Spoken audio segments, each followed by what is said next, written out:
initiation to help the monks to imagine inviting a deity, inviting a Buddha into our presence.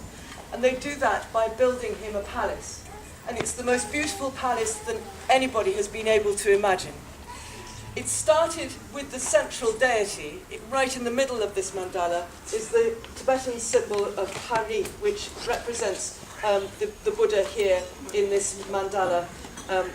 Sepame in Tibetan, Amitayas, the Buddha of long life. This is where the mandala started on Monday morning.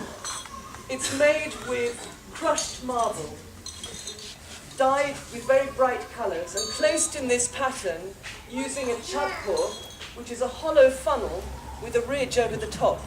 The sand, as we call it, is scooped up into the funnel, runs down to the end, and vibrated out with a stick into these designs. The central courtyard is surrounded by walls, upright walls as we would have in a house, and various designs here show goddesses making offerings, wall decorations, strings of pearls with bells attached, water spouts that take the rain from falling into the centre of the palace, out into the garden, and then finally a white ring of parapet shaped in the design of a lotus petal. Surrounding the whole of the mandala is a garden. And the garden is filled with pots and hermits meditating, clouds at the top of every gate into the mandala itself. The whole mandala is itself sitting in a lotus flower. And these lotus petals around the outside represent that cup of a lotus in which it's sitting. The ring of malas, the mala of the rosary of Dorje here act as a protection over the whole of the mandala, protecting any negative things from getting into the center of the mandala itself.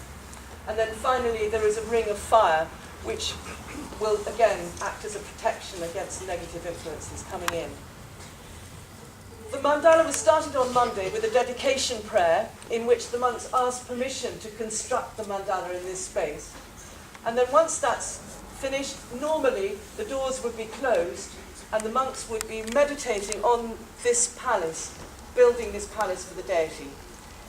Once it's finished, similar to today, you would be invited in to have a look at the completed mandala, and then the doors would again be closed. And people taking the initiation would then be led into the construction of the temple for the deity, led into the visualization of becoming the deity Amitayas or Sepame yourself. That is what the initiation is all about. It's actually imagining that you become Amitayas yourself. Once that's been achieved, you then say, thank you for coming. Now please go back to your own realm. We can't hold you here in our world. And once that's done, the palace is empty, there is no further use for it, so this is when the destruction of the palace takes place.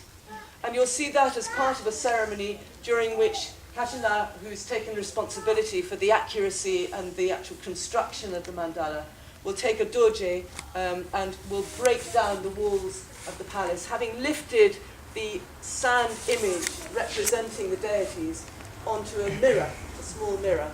And this will then go into a vase, and the vase, the sand contained in the vase will go down to running water to spread as far as possible. Then when you come back, you'll be able to take some of the sand away with you. There'll be prayers for about 15 or 20 minutes before we start the actual destruction itself. And then, as I say, if you could let the monks go first. Anybody who doesn't want to go down to the sea, please would you just stay back in the gallery and we will sort the sand out for you while everybody's gone. But if we could let the whole procession move first, that would be fine. Hope you enjoy this final moment, and we'll see you in a little while.